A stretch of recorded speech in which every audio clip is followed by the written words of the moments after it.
So today we're going to go ahead and spend a little bit more time in section 4.1, and we'll also start 4.2, which is on the mean value theorem. So isn't that nice? Okay, just had to get that one joke out of the way. It was in my head. Remember, 4.1 was on extreme values, so absolute maximums, absolute minimums, and also local maximums and local minimums. And the extreme value theorem basically said if we have a continuous function on a closed interval, we're guaranteed both an absolute maximum and an absolute minimum. So let's go ahead and do a couple more of those just to make sure we understand that. And the big tool we used to figure these out were critical points. So let's go ahead and look at this example right here. So find an absolute maximum and absolute minimum on this function right here. And notice this is, again, is just a quadratic function, so it is continuous, and it is on a closed interval because it is equal to -4 and equal to 3. And while it's not necessary, we could go ahead and just sketch this really quick just to have an idea of what's happening. So like, for example, we would be up here at 9, then we would have, like 1, 2, 3, 4, 1, 2, 3, and we would have something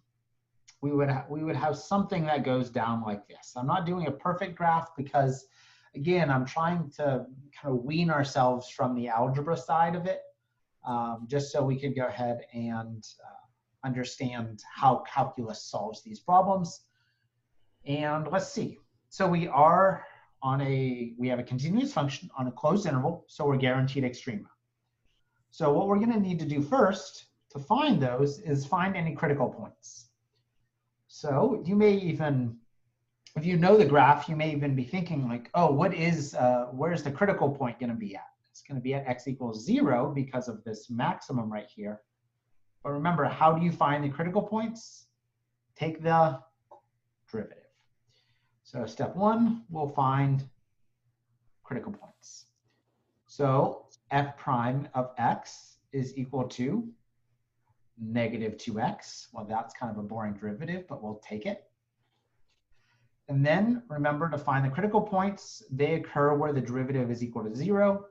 So you just solve -2x equal to 0, and you find x equals to 0. So this right here is my only critical point.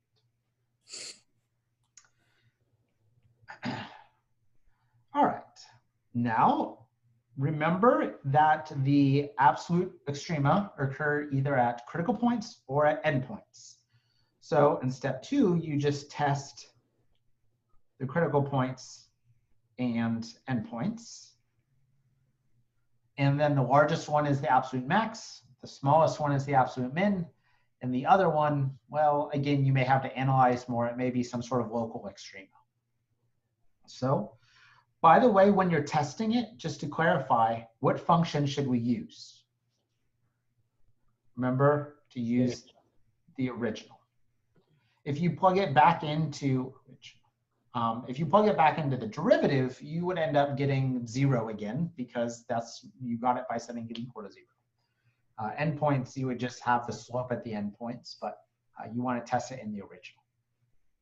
So f of, let's see, endpoints, -4, f of the critical point, which in this case was 0, and f of the other endpoint was 3.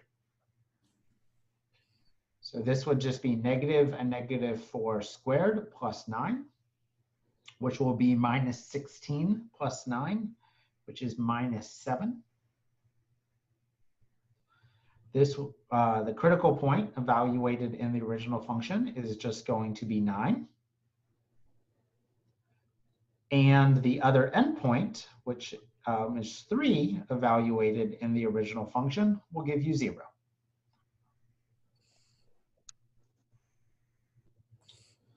So that is it. So we can see right here, we have our largest one, we have our smallest one. So what is our absolute maximum? Ooh, x equals 0. So it's at x equals 0. The absolute maximum value is 9. Is 9, and that is at x equals 0. You can see that's actually at the vertex of this parabola. And the same principle, if you're considering the absolute minimum value, remember its value is the y value, so it would be the -7, and that's at x equals -4. So if we were to actually do this a little bit more accurately, this would be actually much lower down here, like -7, which is a very sloppy graph, but there's your extreme. The other thing to note is while not explicitly found, what is happening right here, we also have a local min of 0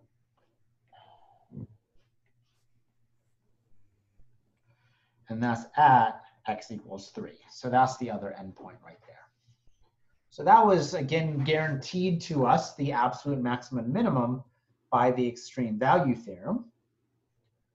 Are there any questions on that one right there? Okay, so we're going to go a little bit out of order. We'll come back to example 3 in a sec. Let's go ahead and slide 2 pages over and look at this one right here. So find the extreme values, absolute and local, over the function's natural domain. So what is the natural domain for a parabola? If you recall, it's -∞ to infinity. So what I'm going to go ahead and do is I'm going to pause the video temporarily and just give everyone a chance to try this one out. So let me pause the recording. So let's now go over this together. So again, we're not necessarily guaranteed absolute values because we're on an open interval, but we still could go ahead and find the critical points. So let's go ahead and do that. To find the critical points, we're just going to take the derivative, y prime, which is equal to 4x minus 8 in this case. And it looks like the video froze, so let me go ahead and reshare that. Is that frozen to all of you? Mm-hmm. Yeah. Okay, so just let me know if that happens, and this is just part of a raw recording, which is okay. So let's do that. And let's reshare this. All right, so again, to find the critical points, I'm going to take the derivative, which I did right here, and I will now set this equal to 0 and solve it. So we have 4x minus 8 set equal to 0.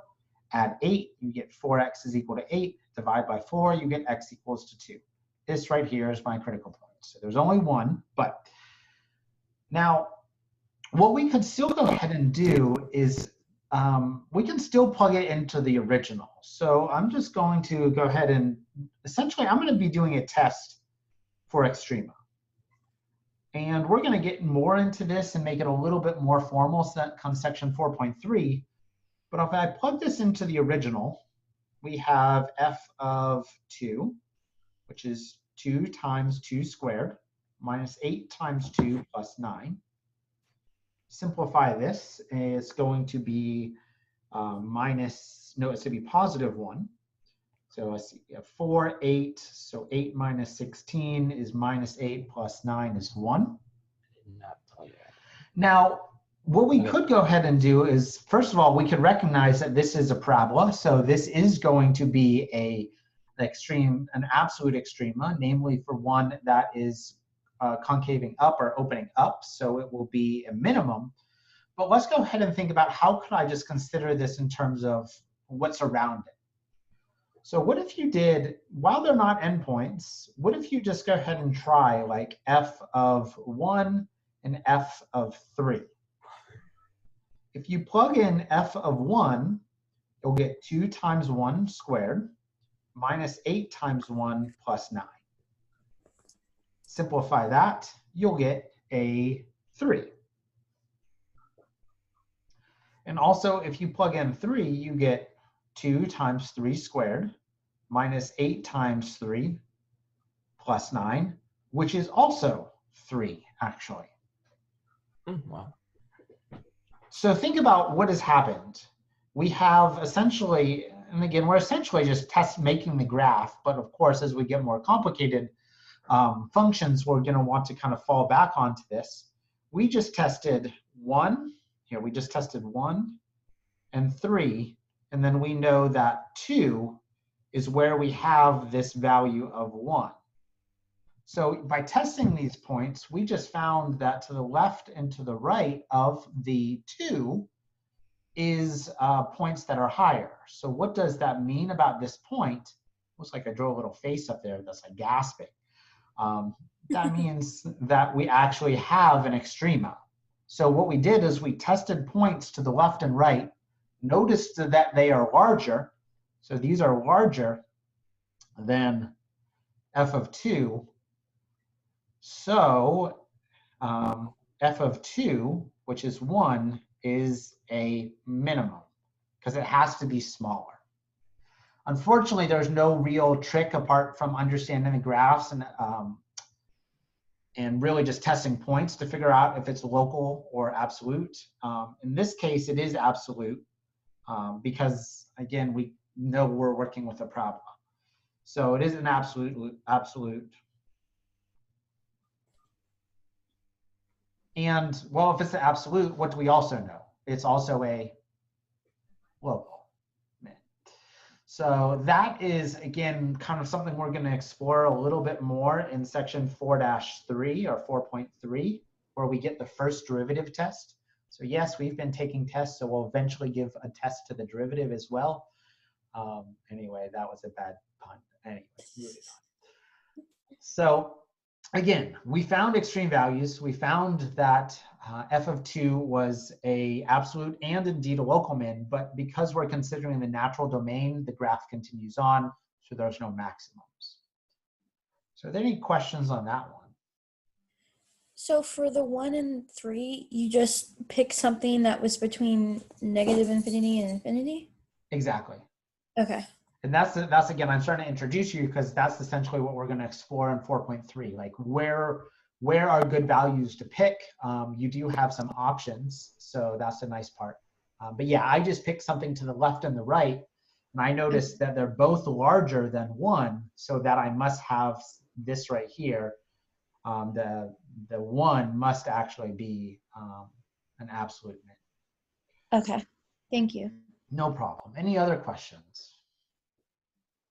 Again, we didn't have the closed interval, so we weren't guaranteed the maximums or the minimums. We just happen to have them. So let's go ahead and step back and do one more problem here because it's a little heavy on the algebra, and I like to always walk you through something that's a little heavy on the algebra. It would be nice if everything we did was polynomials, but you get a lot of these natural logs, especially in medicine, which I notice many of the clientele. You get natural logs, exponential functions. In trig, you'll get a lot in physics, which is, I know, a big part of the MCAT. Well, I don't know if it's a big part, but I know it's on there. I don't know the VCAT, so maybe I'll ask some of my future vets with the VCAT. Is that what it's called? Is it the VCAT? I honestly don't know. Okay, so I haven't looked. I actually know PCAT has calculus, MCAT has physics. The DAT is like really just all critical thinking for the dental, and I'll have to look into the VCAT. Yeah, I'm not sure. Or the DAT. I don't know what it's called. Okay, that's something for me to do later. Anyway, back to the lesson. Everyone else watching the video will just get to listen to I know. Yeah. All right, so example 3, we're back to a function that is continuous. I have it graphed over here just so we can analyze it as we go through, and it is on a closed interval. Remember that e is just a constant, it's about 2.7. So e is a constant.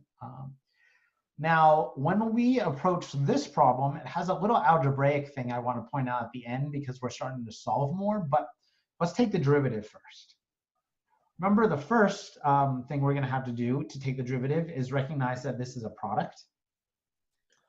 Oh. So the product rule will be required. So f prime of x here is going to be first. I'm going to treat 10x as my first. So 10x times the derivative of the second. So the second, the derivative of 2 is 0, minus the derivative of ln of x is 1 over x. So we have first times the derivative of the second plus the second times the derivative of the first. The derivative of 10x is just 10.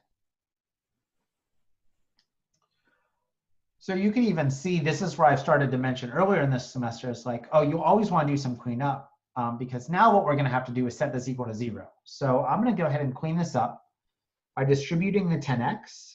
So let's see, this just goes away. This x will cancel with this x, so I just have minus 10 here. Distributing this 10, I have plus 20 minus 10 ln of x.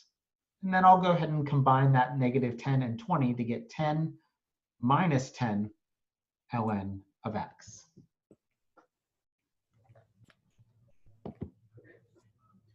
So this looks much nicer than what we originally had, and we will go ahead and now set this equal to 0 and solve it. I just want to remind you of one technique that you can use to solve this when it comes to dealing with this ln.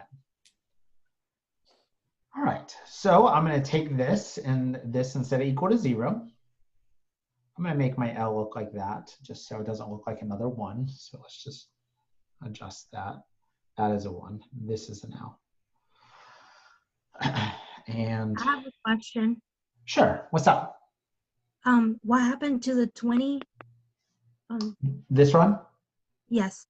Sure. So remember that negative 10 and 20, it looks a little weird, but realize that these are like terms. There's no x, there's no ln of x, so we can just do minus 10 plus 20 to give us a positive 10. Oh, okay. Okay. Yeah, we just combine those. All right. Thank you. No problem. And then set that equal to 0. Again, always feel free to chime in and ask questions and kind of make sure I explained everything. Okay, a couple ways you can solve this. I'm going to go ahead and subtract 10 from both sides. So if I do that, I'll have minus 10 ln of x equal to minus 10. Now, remember that this minus 10 is in front of the ln being multiplied, so you can divide both sides by minus 10. So you have ln of x equals to 1. And then here's just kind of the idea. Remember, like, maybe off to the side, like if you had x squared equals to 9, you would take the square root of both sides. When you put the square, put the Hmm? when you put the exponent of 1 on both sides, or the exponent of x. So you're going to treat these as the exponent. So you would basically treat these as the as the exponent on e. So not x, but e in this case, because then that cancels, leaving you with x equals to e to the 1 or just e. So that right there is your critical points. But it's that same principle of just applying a function to both sides. We're applying the exponential function to both sides.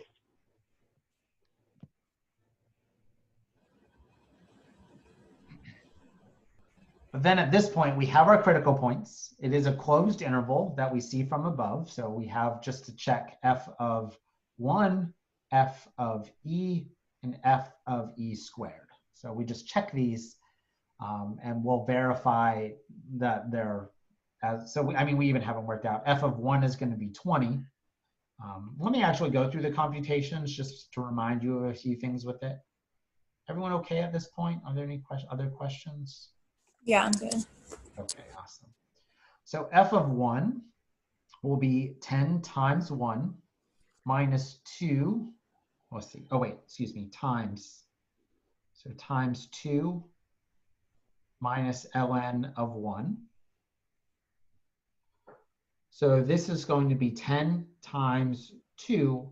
Remember that ln of 1 is going to be 0. So there's a couple ways you could think about this. You could think about ln of e to the 0. The ln and the e cancel out, so leaving you with 0. So essentially you have that scenario where like e to the 0 is equal to 1. So remember e to the 0 is equal to 1. So that's also the scenario we have there. Then this is just going to be 2 times 10 or 20. So we can see that right there. So f of e, or phi, I don't know what that means in the context here, but this seems like phi, okay. V5 both. Okay, I'm done. I'm so weird sometimes, sorry. Anyway, 10 times E. Then we have 2 times ln of E. So this is plugging E into the original. Remember that this is E to the 1, so this is just going to be 10 times E, and then this is going to be 2 minus 1, which is going to give you 10E.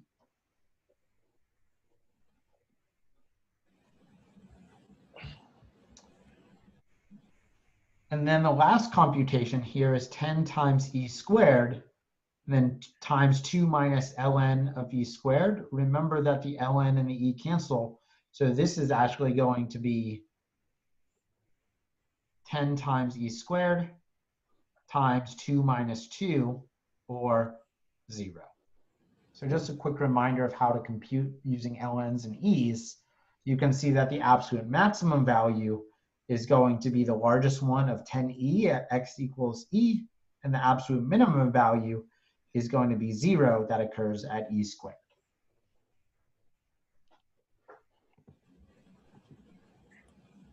So let me pause here and see if there's any questions. Does anyone have any questions on any of that?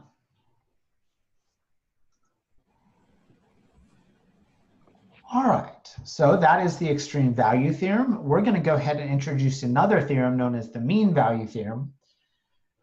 It's nice. I'll say it's really nice. But remember, the phrase mean also means average, so it's actually going to be dealing with average rates of change. All right, so if there's no other questions in 4.2, this one right here, I'll post with the completed notes. As with this one right here, I think I actually removed this one for the homework this semester, but if you're curious, I posted those. I'll post those with the completed notes. All right, so let's go ahead and look at the mean value theorem. And again, what I mean by mean here is the average value theorem. So think about average value theorem. We have a certain line associated with average, and that's going to be dealing with secants. So there's going to be something going on with secants right here. We'll find that out in a sec. Secant, never mind. Feels so funny. They're just so bad. All right, so 4.2 is on the mean value theorem. It allows us to answer 2 questions. The first question we'll look at, once we understand the mean value theorem, is this one. Well, we already know something about constant functions. Their derivative is 0. Like if you were to take the derivative of 2, it's 0. If you were to take the derivative of 2 pi, it's going to be 0. So these are all constant functions. The question is there some other function that's more complicated that has a derivative that's always 0? Like if we do something funny with like sine of x times e to the x divided by x, and we take the derivative of this, will we get 0? Well, that's what we want to go ahead and explore, just to see if there's anything else we have to watch out for. So we'll answer that question. And the other question we'll look at is this one. If 2 functions have identical derivatives over their interval, how are they related?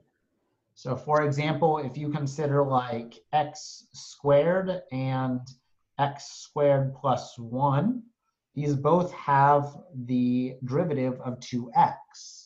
So how are these derivatives related?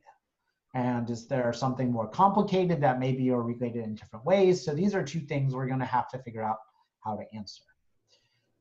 Before we get to those, we'll have to figure out what the mean value theorem is. And before the mean value theorem, we'll have to get rolling with Rolle's theorem. So I know it's bad. Rolle's theorem. So it's actually going to be the same principle as we'll see in mean value theorem, but essentially, let's just analyze these pictures and kind of highlight the important things in this theorem. Again, a theorem is just a statement that's always going to be true. It's been proven to be true. So suppose that a function is continuous on a closed interval, just like before, continuous on a closed interval. And we have a derivative everywhere inside its interior. So inside the function, there's always smooth. There's no corners, there's no cusps. And again, because it's continuous, you don't have to worry about jumps. So if that's the case, so if we have that, if f of a equals f of b, so remember, like suppose we have two y values that are the same.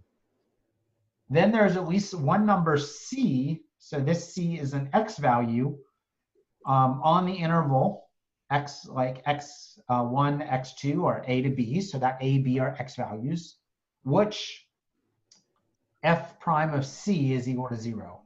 What is this saying? Let's look at these pictures. Notice here we have f of a and f of b. They are the same y value. So if you look at those y values, there's a value c in between such that f prime of c is equal to 0. That is to say that you have a horizontal tangent line. Which makes sense if you're thinking about this like, okay, here we have a secant line, and the secant line is going to be horizontal, and the tangent line, well, for you to go above and then to come back down below, you would have had to have some sort of turn to get that. So that's where there will be a tangent line. So you can see right here, there may be more than one point. So you can see we have two y values that are the same, which makes a horizontal secant line. And then notice in between that, those endpoints A and B, we have multiple tangent lines. That is to say f prime of c is equal to 0. So assuming the conditions above, that we have that we have a continuous function on a closed interval, a horizontal secant implies horizontal tangents.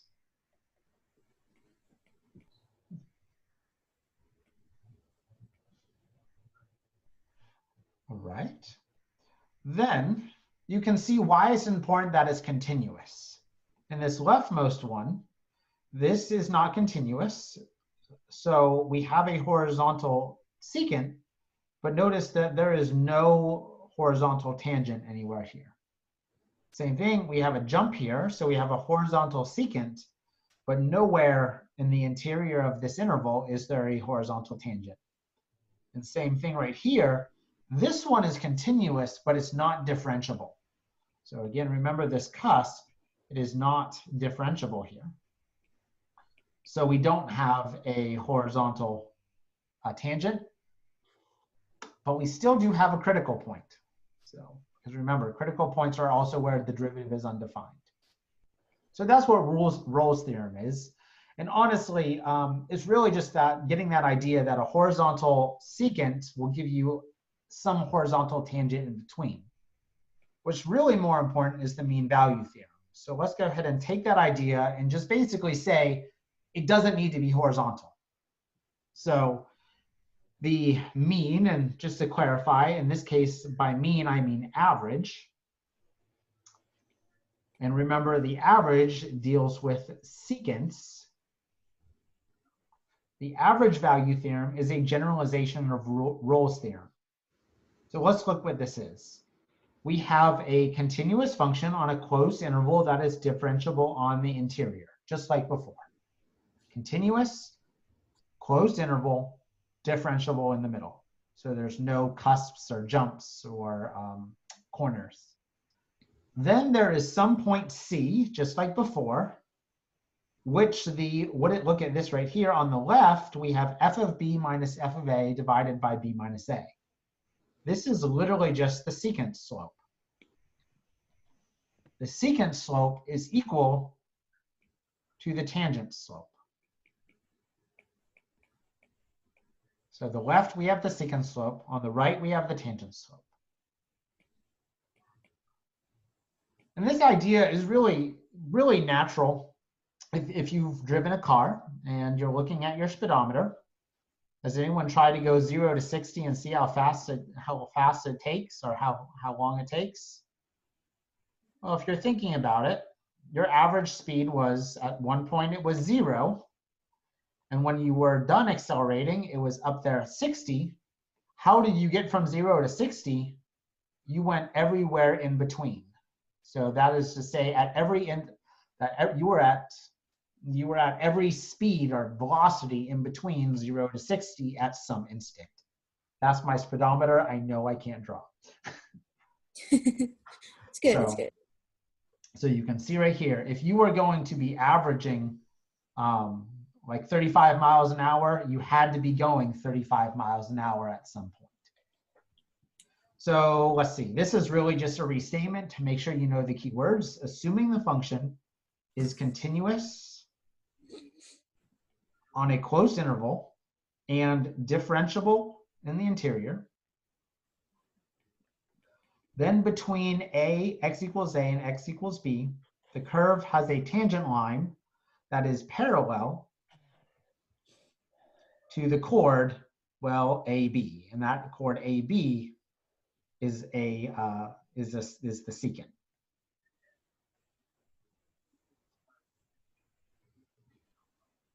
So that is just, and this formula right here says the secant slope will be equal to the tangent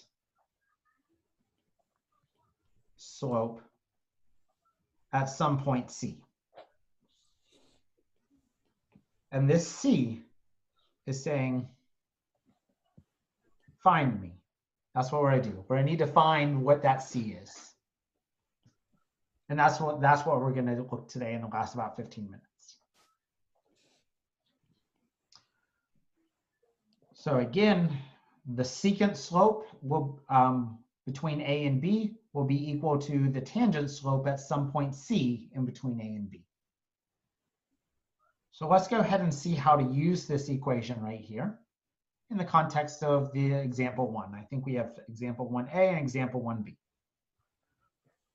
So let's go ahead and here's the directions. You'll see directions similar to this in your homework. Find the values of C that satisfy this equation in the conclusion of the mean value theorem for the given interval. By the way, just thinking about C, where is it? On what axis? X-axis. Correct, it's on your x-axis. So you're going to be looking for some x value. Sometimes it's easier just to, instead of write C, just to write x and solve for x because we're more used to solving for x. So I'll kind of illustrate that below. So what we have to do is we need to go ahead and solve f of b minus f of a divided by b minus a equal to f prime of c. We're given a and b. A and b are just the endpoints. So we're going to be solving this for c. And if you don't like using c, you could always just replace it with x. Like if you want to, you could do something like place that with x and solve for x. So what we're going to need to do is look at f of b. So this is going to be, in this case, f of 13. I'm going to just do this in a couple of steps. Minus f of 7 divided by 13 minus 7. That will be equal to f prime of, I'll do c, but like I said, you can go ahead and just replace that with an x if you don't like seeing c. All right, so what we now need to do is just plug these values in and let's see what happens. So f of 13, we have ln of 13 minus 6 minus f of 7, which is ln of 7 minus 6. And 13 minus 7 is going to be 6. And that will be equal to f prime of c. I'm going to just do this off to the side. So let's just do it over here. F of x is equal to ln of x minus 6. What is f prime of x? Well, it's just 1 over x minus 6. Because, and of course, derivative of the inner is 1. So there is our f prime. So like I said, sometimes it's easier to see this as an x, but what we have right here is c minus 6. And again, it's fine if you do this as like x minus 6. And now we just have to solve this for x. I'm going to just go ahead and leave it as a c. Let me pause here. Is everyone okay with where everything came from? Wait, so off to the side, the ln x minus 6. Where did that come from? Mhm. So this right here is our given function. Oh, okay. Yep, sorry, Okay. maybe I didn't say that explicitly. No. I wasn't looking at that. Okay, got it. I thought that was coming off of the what you wrote on the bottom, like in the blue. Oh, okay. So no, this was given to us, and I took the derivative of this, and then that is where this came from. Okay, gotcha. So, and again, if you don't like looking at C, you could write this as an X, and you just got to solve for X. Yes, thank you. All right, so a little bit nasty. Like, seems like today's theme is dealing with these ln's. So this will just be ln of 6 minus ln of 1 divided by 6 equal to 1 divided by C minus 6.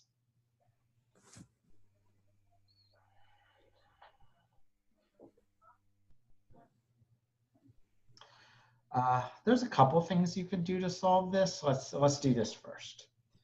The first thing that we should probably look at is my ability to do basic mathematics, such as like 13 minus 6. You know, what is 13 minus 6? It's not 6, it's 7.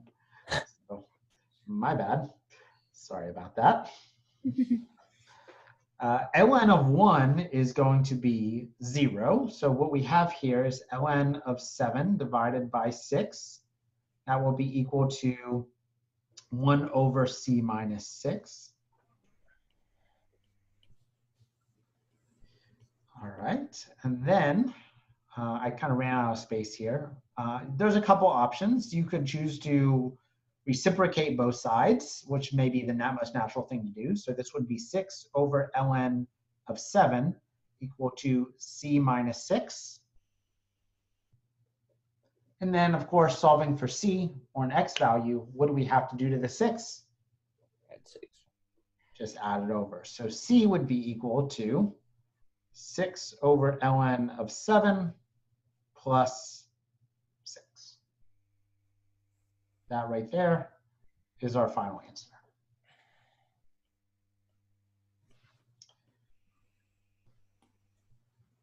So that's the algebra. And just to make sure we understand what this looks like in terms of our graph, any questions on that? No. All right, so let's make sure we understand conceptually what we just did too. So remember that what we have right here is we have, let's see, this is our natural log right here. That's ln of, so that's ln of x. So ln of 6 would be 1, let's see, 1, 2, 3, 4, 5, 6, 7. So this is going to shift it to the right. So it's going to look something like this. Ran out of space a little bit. So it'll look something like this. And I didn't compute this ahead of time. So let me go ahead and see if I can get this. So if we were to go ahead and look at what we have, 7 and 13. So we'd have, so let's see, this right here is 7. 13's over here. So here's our secant line. And then this, this value that we just found, 6 divided by ln of 7, that should be a 7, plus 6 is 9. So if you look right here, 9 is like right about there on the graph. So here's x equals 6.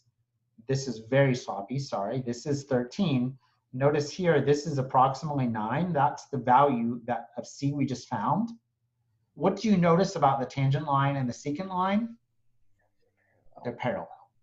So that is the value, what we've just found is where the tangent line had the same slope as the secant line.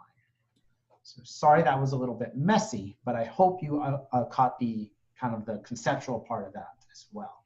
Does anyone have any questions? No, thanks. Okay, so what I'm going to do is let's look over to this next page. The answer to this one, well, actually what I'm going to do, I'm going to pause the recording and give everyone a chance to try it, and then we will go over it, and then that's where we'll call it a day. Sound like a plan? Yes. All right, so let me pause the recording. So let's just go through how to solve this one. So again, we need to go ahead and find some given x value. This one I worked a little bit differently. Notice here I computed f of a and f of b first. And then I also head ahead and just took the derivative off to the side, much like I did on the last problem. Then what we have to do is just plug it into that mean value theorem formula. So this is f of a, this is f of b minus f of a divided by b minus a, which gives you the square root of 3 over 2. This is the derivative. And again, like I said, you could go ahead and put c if you would like, or you could just think about c as x value you're looking for. Ooh, Go on. Isn't A 2? A would be 2. Okay, so I do need to correct this problem. Good catch, Max. So let's see, this would just be 2, right? There we go. And then we just, okay. So, oh yeah, thanks. So that would be 2, this would be 3.